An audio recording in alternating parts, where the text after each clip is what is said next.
So the basic operation used in selection sort are the comparison and sorting, right? So we compared whether it is less than, and sorting, we swapped it. Then repeat the passes and reducing the range until no swaps are needed. Okay, so this is how the bubble sort is going to work. Next, 1,4. If I select two items 1,4, so that is 7 plus 5, that is 12. So that is also not feasible because 42 plus 54, it exceeds more. Okay.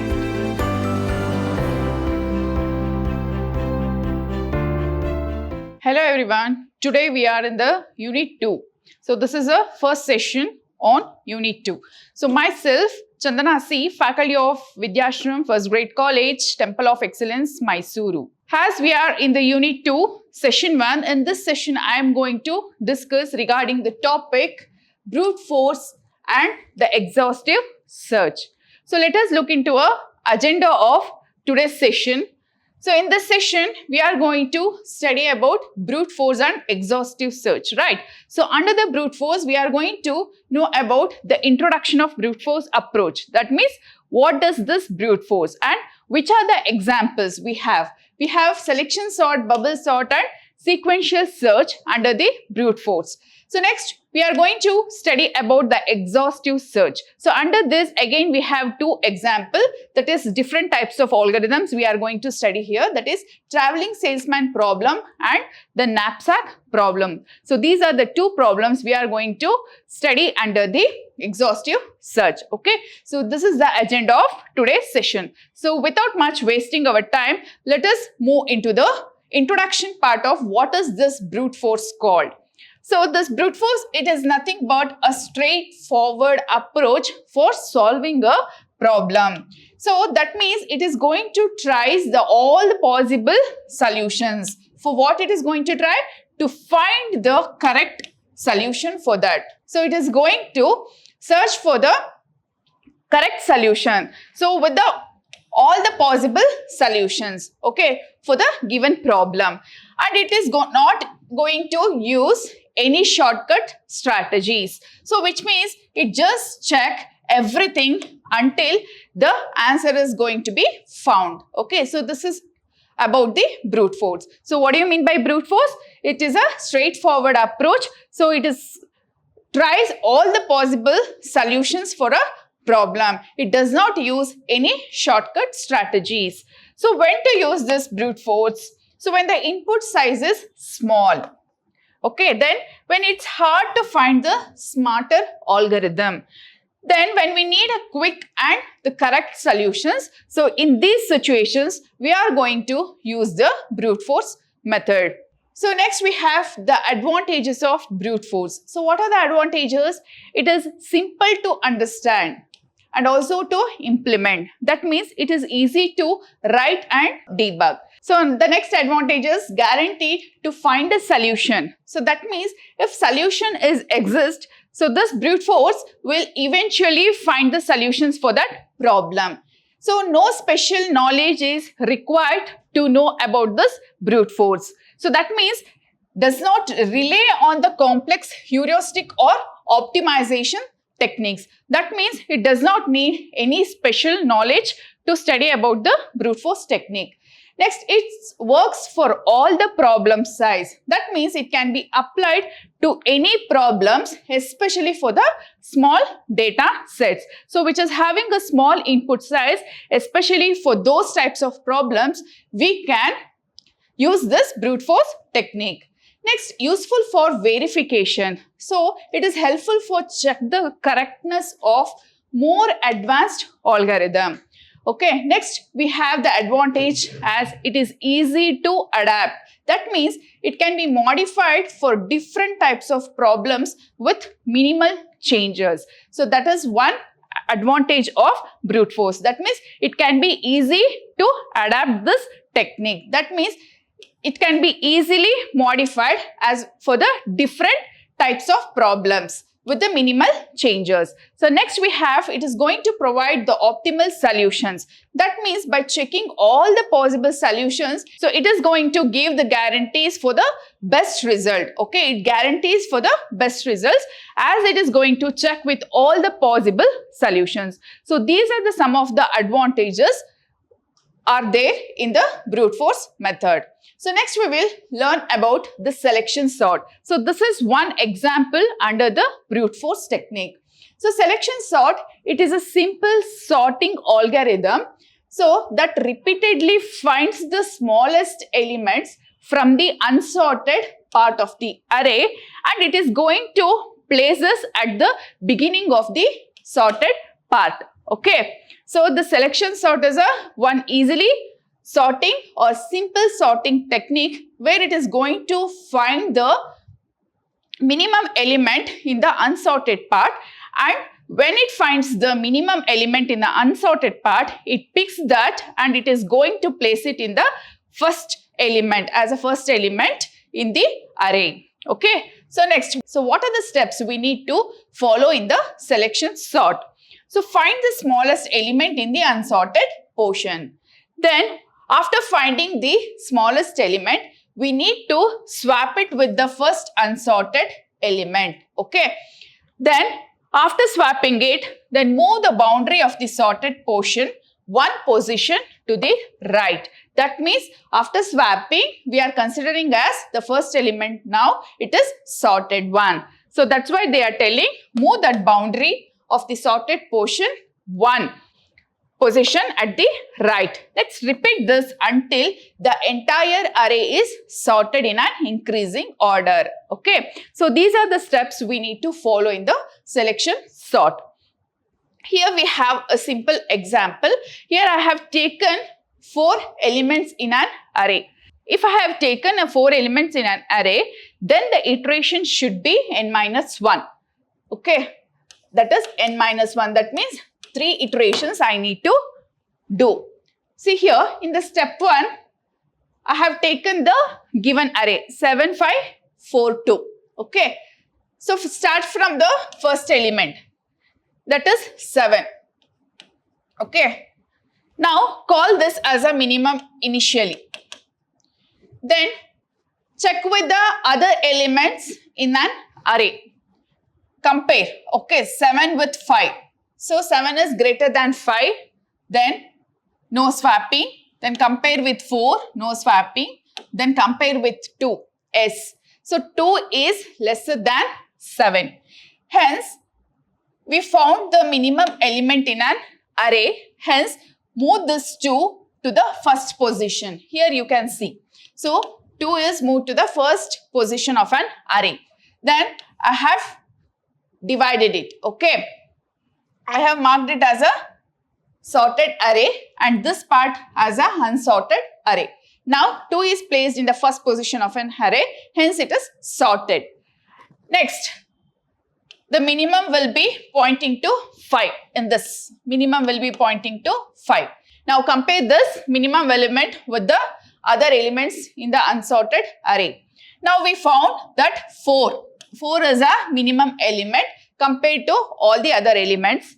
Now place this 4 to the place of 5. See here, now 2 and 4 are placed in the sorted part. Now 5 and 7 remains in the unsorted array. Next, again, here 5 is considered as a minimum element. So every time in every iteration, the outer loop, that is I, is going to increment. Okay. So in this I will be equals to 0. Next I equals to 1. Here I equals to 2. I equals to 3. So here min element, that is j. Okay. So here that is j is used for the inner loop. Okay. For counting the inner loop, whereas I counts the outer loop. So hence in the selection sort we have used 2 loops. Okay. So now 5 is pointing to the minimum element. Compare this 5 with 7. 5 is lesser than 7. So now that place that 5 to the sorted array. Now which element is left out? 7. Only one element is left out. No other elements are present in the unsorted array. Hence, place this 7 to the sorted array. Okay. So this is how we are going to sort an element in a selection sort. Now here we have an algorithm for selection sort. How we are going to write? So we need to write the keyword algorithm. So then define the sorting technique, the name of the algorithm. That is selection sort, and what are the parameters we are taking? That is array from 0 to n minus 1 index. Next, you need to write what is that problem. Okay, we are going to sort a given array by using the selection sort algorithm. What is the input? I am giving the array as an input for orderable elements. Next, what is the output I am going to get?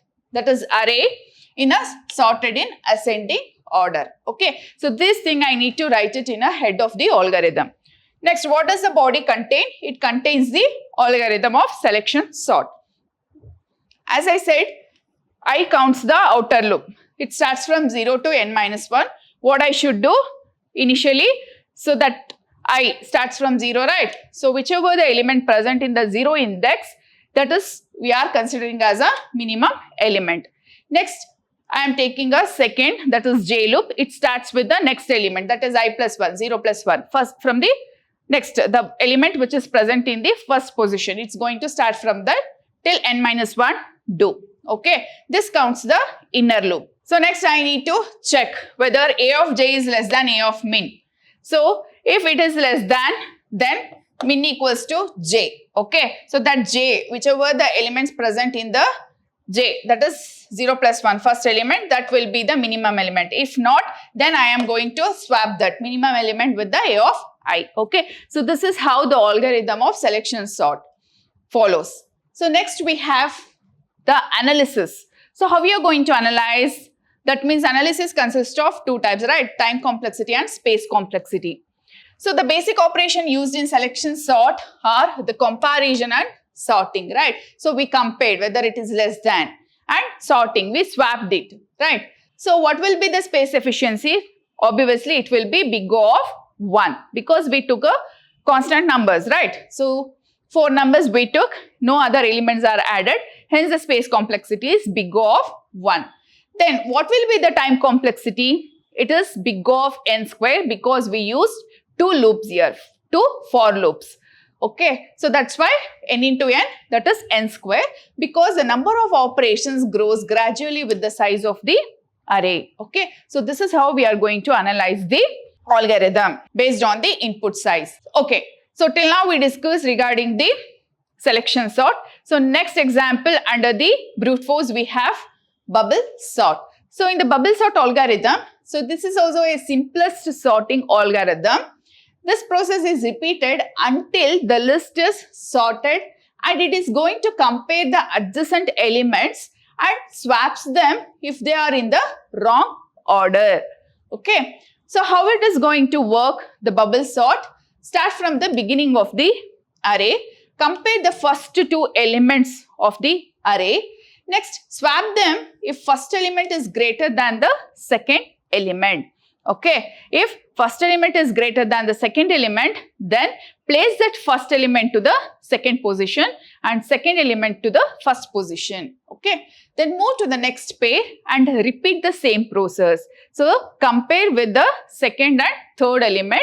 If the second element is greater than the third element, then swap with the second and third. Okay, swap those two. So you need to compare with the adjacent elements. Okay, next, after each full pass, the largest element is going to bubble at the end of the array. Okay, then repeat the passes and reducing the range until no swaps are needed. Okay, so this is how the bubble sort is going to work. So here I have taken 5 elements in an array. So which are those? 2, 7, 9, 3, 4. So as I have taken a 5 elements in an array, so the number of passes should be, that is n minus 1, 5 minus 1 equals to 4 passes. Okay, so in the 4 passes, I need to sort this array, okay, using the bubble sort technique. So in the past one, so what is the array I have taken? 2, 7, 9, 3, 4, right?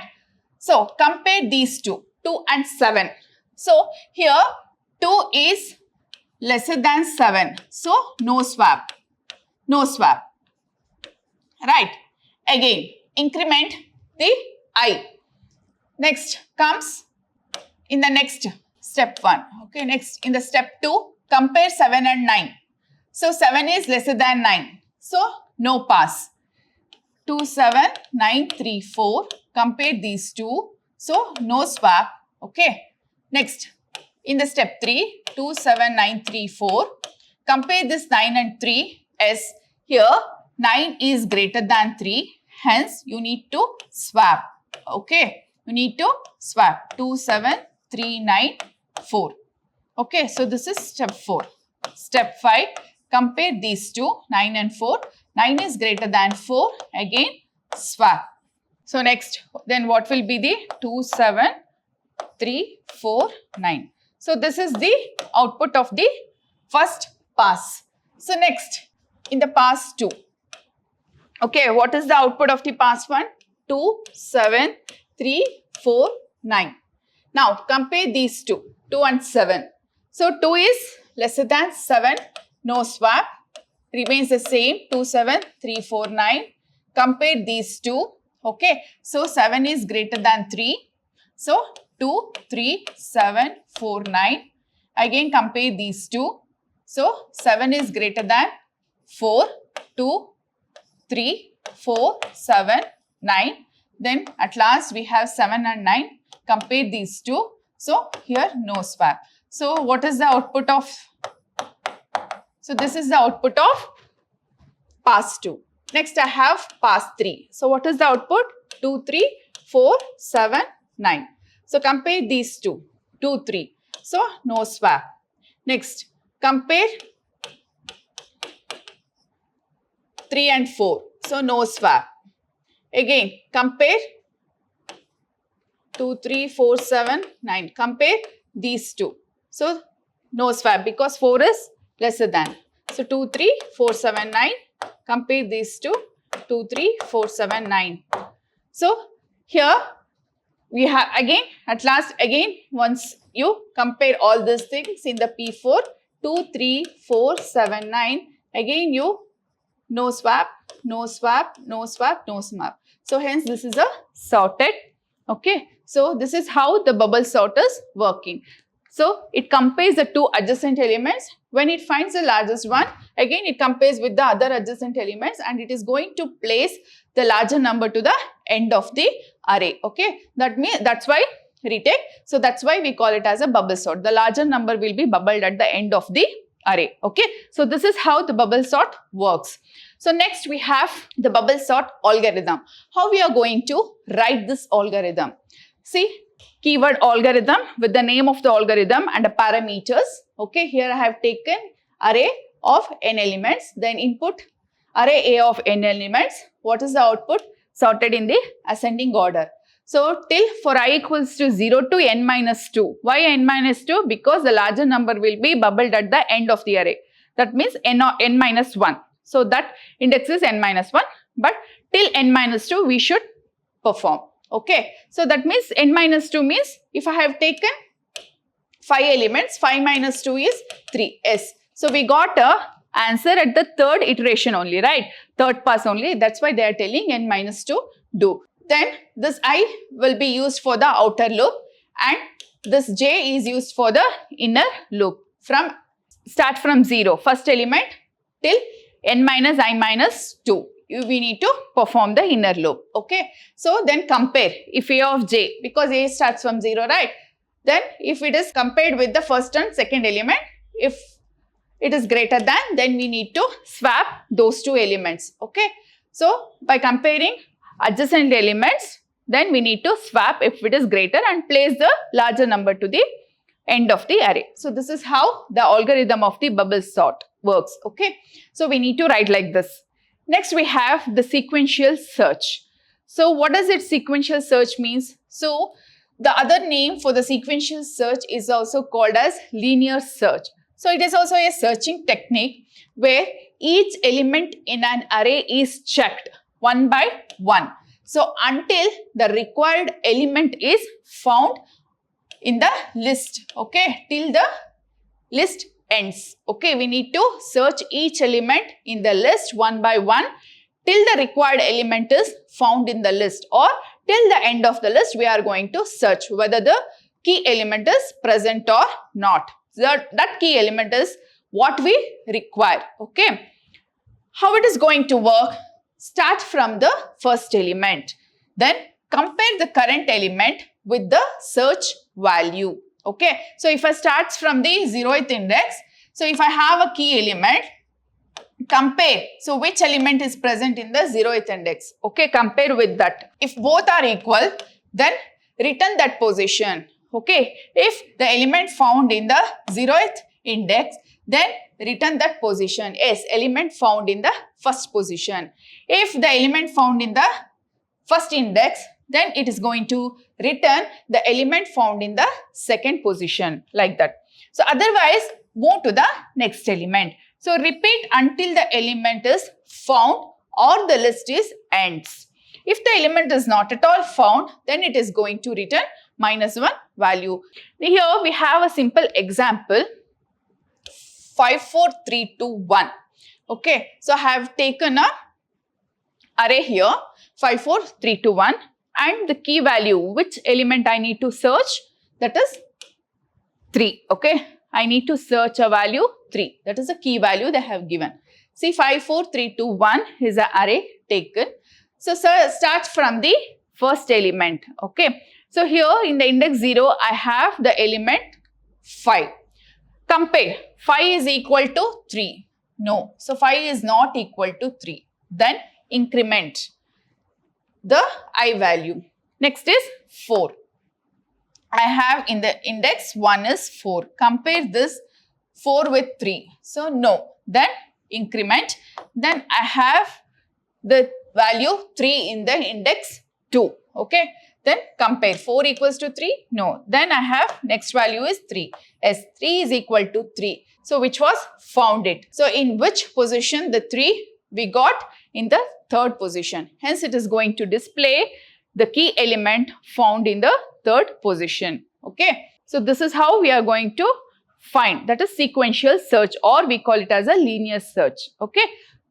This is how we are going to search an element in a given array using the sequential or linear search. So next we look into an algorithm for sequential search.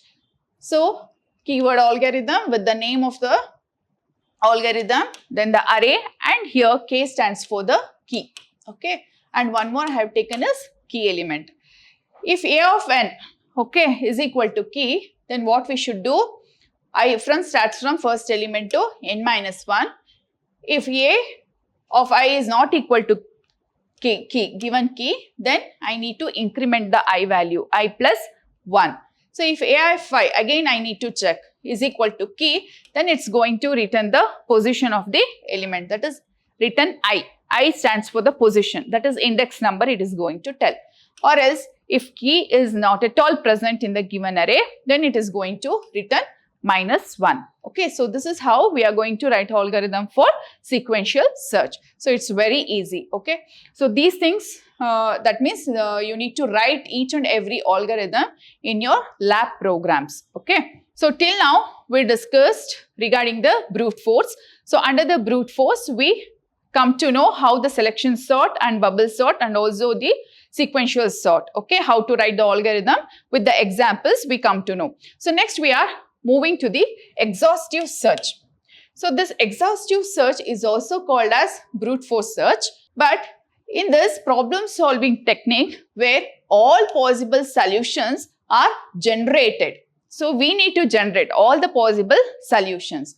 So and then test it to find the best one until the list of possible solutions is exhausted. Okay, so it is frequently obvious solution and it is little slow because it takes time, because we need to go with all the feasible solutions, right? That's why.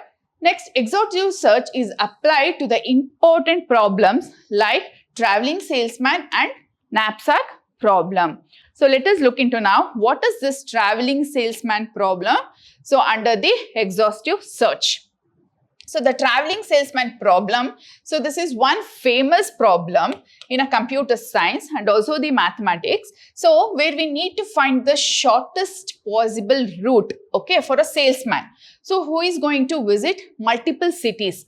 So, and he need to visit exactly once and he should return to the starting city. So if he starts from A, again visiting all the nodes, again he need to come back to the starting city only. Okay, if he starts from A, after visiting all the cities, again he should reach the A city only. Okay, so how the statements goes on.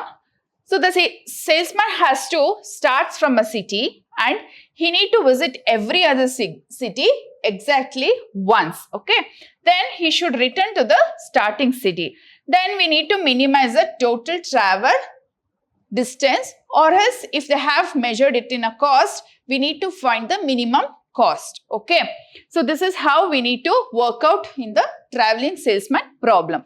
So let us have a look into a simple example on traveling salesman problem. So in this example, I have taken a simple graph, so which contains 4 cities A, B, C, D. Okay, if the salesman starts from city A, he need to visit all the cities at once and again he should return back to A. See here, I have listed the visiting order. Okay, so if he starts from A, then A to B, B to C, C to D, and again he come back to A. So what are the cost they have measured or a distance? That is 2, A to B, then B to C. Okay, 2, then 7, then D, 1, then again 8, like this. 2 plus 8 plus 1 plus 7, that is 18. So if he starts from A to B, B to D, D, C to A, like this. So its cost is 11. Okay, so this is a minimal. Compared to 18, 11 is a minimum, right, cost. If it starts from A to C, C to D, C to B, B to D, D to A, so that cost is 23. Now it's more than a 11. Compared to 11, it's more than, right? See, after listing all these things, we got 2 optimal position, that is 11 and 11. So he can choose these 2 paths, okay, from A to B, B to D, D to C, C to A. So this is one path, or else he can move from A to C, C to D, D to B, or B to A. So this is one path, okay. So these are 2 optimal paths he got. Okay, so we can get all the tours by generating all the permutations of n-1 intermediate cities from a particular city. So hence, by visiting all the nodes, then the time complexity will be big O of n factorial. Okay, so this is how we are going to solve the traveling salesman problem. Next, we have the knapsack problem. So what is this knapsack problem? So this is also one popular optimization problem where the goal is to select items. So we need to select the items with the maximum total value without exceeding a given weight or capacity limit. Okay, so we need to choose or we need to select the items, but it should not exceed the given weight or a capacity limit for that bag. Okay, so given n items of known weights, what are the known weights? We know from 1 to n, W1 to Wn. So weights are described in W. Okay, W1 to Wn. So and the values will be V1 to Vn and a knapsack of capacity W. So whatever the weight they have given. Okay, then find the most valuable subset of the items that fit into the knapsack. So we need to pick the items and we need to put into the bag. So assume that all the weights and the knapsack capacity should be a positive integers. We should not pick negative integers. So all the items whichever we are selecting, that should be the positive integers. Okay. Next, here we have a simple example on knapsack. So here they have given 4 items 1, 2, 3 and 4 with the weight 7345 and the profit or a value they have given. So what is the capacity? They have mentioned W equals to 16. Okay, so when I pick the items that should not exceed the weight, that is 16, it should not exceed that weight. See here, I have taken it as a subset. So first thing will be null, 0. Okay, it is empty. So the total value will be empty. Now I am picking the first value, item 1. So what is the weight of that? 7. So what is the cost? Rupees 42. Yes, it's 42. Next, if I pick 2, 3 and 12, then 3, 4, 40. So first thing, I need to pick all the items individually. Then I need to do a subset with the other item. Okay, I need to pick 1 and 2. If I pick 1 and 2, both the items. So what is the total weight then? 7 plus 3, that is 10. Okay. Then what is the cost? 42 plus 12 is 54. But the weight should not exceed. Okay. So 10 is lesser than 16, no problem.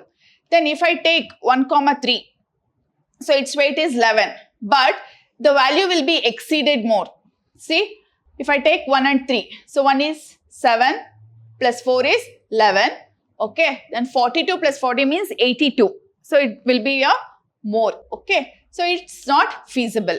Next, 1, 4. If I select 2 items 1, 4, so that is 7 plus 5, that is 12. So that is also not feasible because 42 plus 54, it exceeds more. Okay, so it's not feasible. Next, 2, 3. So try with all the possible one. Okay, here which one is feasible? That means the above table shows the solution by exhaustive search and the information about the optimal selection is, that is 65. It is in bold. Okay, so which one? This is 65. You can see here because the 9 is less compared to all other total weight. So the 9 is lesser than the given weight, that is 16, with the profit more, value more, that is 65. Okay, so hence this is selected in the knapsack. This is very fit to the bag, that is 3, 4 we selected. So this is how we are going to solve the knapsack problem. So this is very important. They have asked in your final examination for 8 or 7 marks. Okay, so by this I am ending this session. In this session we learned about the brute force techniques, so and also the exhaustive search, right? So in the next session I am going to discuss regarding the divide and conquer techniques. So in that we are going to know about what are the general methods and where we can apply this in the binary search, quick sort and a merge sort. Okay, so till then keep studying. Thank you.